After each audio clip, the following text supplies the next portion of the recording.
अस्सलाम वालेकुम वरहमतुल्लाहि वबरकातुहू। उम्मीद है आप सब लोग खैरियत से होंगे। आज हमने करना है इको 401 का लेसन नंबर 14, 15। इसमें कुछ भी नहीं था ख़ास। मोस्टली यहाँ से आपके वही बनते हैं सब्जेक्टिव के शॉर्ट क्वेश्चंस। ऑब्जेक्टिव के लिए इतना ख़ास नहीं था, तो इसलिए मैंने यहीं पे इसी के साथ लेसन नंबर 16 को भी राइट कर लिया है।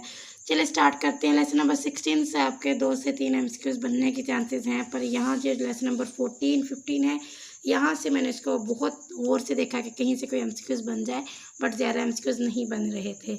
इसमें जो आपके पास टॉपिक्स हैं वो हमारे पास फर्स्ट टॉपिक है कि इसमें 2 थ्योरीज ऑफ प्रोडक्शन इनको डिस्कस किया गया है। फर्स्ट जो थ्योरी है वो होती है short run productive theory and second होती है long run productive theory. Short run productive theory के बारे में मैंने आपको last lesson number I think 13 था, जिसमें हमने डिस्कस किया था इन दोनों थ्योरीज़ को, जिसमें यह था कि शॉर्ट रन में ये होता है कि कोई भी एक आपके पास जो होता है ना वो फिक्स होता है और बाकी सारे वेरिएबल होते हैं। मतलब जो भी इसके फैक्टर्स होते हैं ना, प्रोडक्शन के 4 फैक्टर्स होते हैं ना, लेबर और कैपिटल, एंटरप्रेन्योरशिप और एक और होता है इसके साथ, ये 4 हमने इसके मतलब प्रोडक्शन के फैक्टर्स पढ़े थे। शॉर्ट रन में ये होता है कोई एक फिक्स होता है, बाकी सब वेरिएबल्स होते हैं। लॉन्ग रन में ये होता है कि सारे ही वेरिएबल होते हैं, हम किसी भी टाइम किसी को भी चेंज कर सकते हैं, पर शॉर्ट रन में हम किसी को चेंज नहीं कर सकते। इसमें देखें ज़्यादा से ज़्यादा अगर हम स्पेस की बात करें तो एक रेस्टोरेंट की स्पेस जो है ना वो उसमें फ़िक्स है कि आपको न्यू, अब देखिए शॉर्ट रन एक छोटे से इलाके में है, मतलब ये कोई इतनी हाई फाई नहीं है कि फ़ौरन ही जैसे ही लोग ज़्यादा आए रेस्टोरेंट में तो फ़ौरन वो एक न्यू जगह ख़रीद के एक नया रेस्टोरेंट बना ले ताकि वो सबको वहाँ पे स्पेस मिल सके। तो इसमें देखें वो एक जो स्पेस है ना, उसकी जो जगह है, जो लैंड है उसमें वो फिक्स है। तो इसमें जो बर्तन होंगे जैसे कढ़ाइयाँ है, जो भी चीज़ कर लें तो वो फिक्स होगी, ठीक है। तो इसमें होता है कि एक चीज़ फिक्स होती है, बाकी सारी वेरिएबल्स होती हैं। लॉन्ग रन में ये होता है कि कोई एक नहीं बल्कि सारी ही चेंज हो सकते हैं, सारी वेरिएबल्स होती हैं। तो इसमें ये हमसे कुछ बोल सकते हैं, इसमें 1 फिक्स होता है, बाकी ऑल वेरिएबल, और इसमें सारी वेरिएबल जिसको हम चेंज कर सकते हैं। उसके बाद वही है इंटरनल एंड एक्सटर्नल। में इंटरनल एक्सटर्नल ये होती है जो छोटे मतलब लिमिटेड एरिया में हो, और एक्सटर्नल ये होती है जो पूरे ओवरऑल नेशनल लेवल पे हो, मतलब जो अनएम्प्लॉयमेंट को कम करे, जिसकी वजह से मतलब लोगों को जॉब्स मिले। इंटरनल ये होती है वो जो इंडिविजुअल एक ही बंदा उसको करते हैं, छोटी इकोनॉमिक जिसके अंदर मतलब सिर्फ एक वही बंदा उसका ओनर होता है और वही उसको लेके चल रहा होता है, ETC, मतलब यही इसका मतलब है, और इसमें ज़्यादा कुछ भी नहीं है, इसको आप इग्नोर कर सकते हैं। ऑप्टिमम कॉम्बिनेशन ऑफ फैक्टर ये भी हमने अपनी लास्ट वीडियो में डिस्कस किया था। इसमें ये होता है कि आइसोक्वांट जो होती है ना वो ये वाली कर्व होती है, बिल्कुल इंडिफरेंस कर्व की तरह, ये भी टुवर्ड्स ओरिजिन होती है। और जब हम इसके ऊपर हाईएस्ट लेवल पे जब हम एक टेंजेंट ड्रा कर देते हैं तो होता है ऑप्टिमम कॉम्बिनेशन ऑफ फैक्टर। तो ये इसमें ज़्यादा खास कुछ नहीं था, सिर्फ ये आपको इस कर्व का पता होना चाहिए कि ये कर्व जो होती है वो टुवर्ड्स ओरिजिन होती है। उसके बाद है जी marginal rate of technical substitution, इसका ये इक्वल होता है marginal rate of substitution equal होता है MPPL ओवर MPPK। ये होता है मार्जिनल, मतलब ये L कहते हैं लैंड को और K कहते हैं कैपिटल को। MPPL ओवर MPPK ये आप MCQ में पूछ सकते हैं PL/PK। तो जो marginal rate of technical substitution होता है ये इक्वल होता है PL/PK के, या MPPL ओवर MPPK ये स्लोप ऑफ आइसोक्वांट है, या marginal rate of technical substitution है, ये इसके इक्वल होता है। ये आपके MCQ में आ सकता है। उसके बाद है जी अगर प्राइस लेबर, यहाँ पे लेबर होता है और यहाँ पे कैपिटल होता है, अगर आपके पास प्राइस लेबर की भी कैपिटल दोनों की इंक्रीज हो रही है तो ये जो शिफ्ट है इनवर्ड आएगी, अंदर की तरफ आएगी। इफ प्राइस ऑफ बोथ, अगर देखें अब जब दोनों की इंक्रीज करेगी तो अंदर को आएगी, जब इन दोनों में से कोई एक 1 लिखा हुआ है यहाँ पे, इन दोनों में से कोई एक उसकी इंक्रीज हो रही है, देन उसकी जो स्लोप होगी ना वो PL/PK होगी। तो ये 2 MCQ यहाँ से बन रहे हैं, इसको बस देख लेना।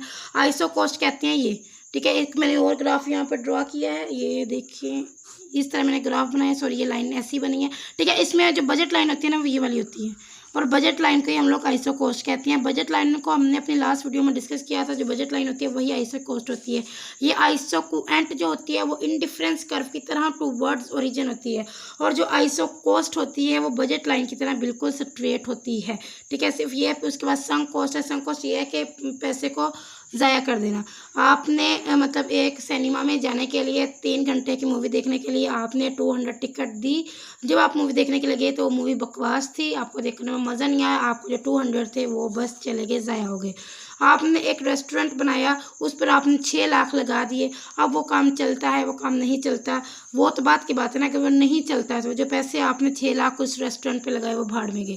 तो ये होता है संक कॉस्ट का मतलब, एक ऐसी कॉस्ट होती है जो हम लगा तो देते हैं पर उसके रिटर्न की कोई भी उम्मीद नहीं होती। मतलब ये होता है कि आपने वो पैसा क्या कर दिया, ज़ाया कर दिया, संक कॉस्ट के वो ज़ाया हो गया पैसा। उसके बाद जी lesson number 16 variable cost fix cost. Variable cost के बारे में आपको पता है कि वेरिएबल कॉस्ट ऐसी कॉस्ट जो चेंज हो सके, फिक्स कॉस्ट ऐसी प्राइस जो फिक्स होती है जो चेंज नहीं होती। और टोटल कॉस्ट में हम फिक्स कॉस्ट और वेरिएबल कॉस्ट इन दोनों को प्लस कर देते हैं तो हमारे पास ये टोटल कॉस्ट आ जाती है।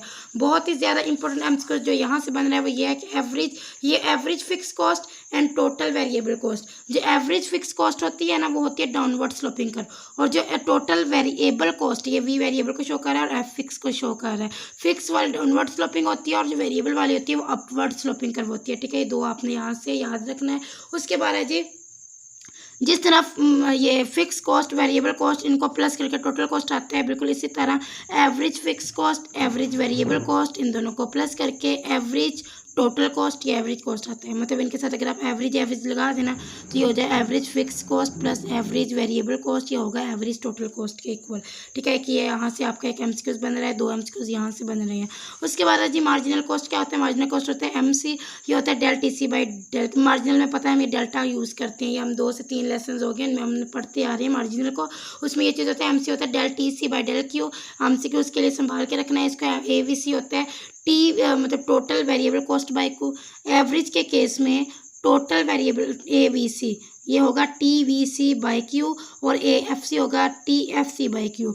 मतलब जब एवरेज फिक्स कॉस्ट की बात होगी तो यहाँ पे टोटल फिक्स कॉस्ट यूज होगा, और जब एवरेज वेरिएबल कॉस्ट की बात होगी तो यहाँ पे टोटल वेरिएबल कॉस्ट ये यूज़ होगा। फिर उसके बाद है जी average cost and average variable cost, इन दोनों के दरमियान कौन सा रिलेशन है? इन्वर्स रिलेशन है। फिर उसके बाद long run average variable cost जो होती है वो उसकी कर्व कौन सी होती है? यू शेप कर्व होती है। एमसीक्यूज के लिए याद रखना, ये मैंने एमसीक्यूज जस्ट जो बन रहे थे मैंने से वो निकाल के रखे हैं। उसके बाद relation between SRAC and LRAC, short run और ये लॉन्ग रन में क्या डिफरेंस होता है? ये रिलेशन इसमें यह है कि आपको देखिए ये टोटल फिक्स कॉस्ट भी दी जाएगी, टोटल वेरिएबल कॉस्ट भी दी जाएगी। इन दोनों का प्लस करके आपने टोटल कॉस्ट निकालनी है। आपको पता है टोटल ये फिक्स कॉस्ट में टोटल वेरिएबल कॉस्ट को जब प्लस कर दिया जाए तो टोटल कॉस्ट बनती है। तो बस आपको ये दी जाएंगी वैल्यूज़, आपने उनको प्लस करना है और यहाँ पे आपने सिंपल आंसर राइट कर देना है।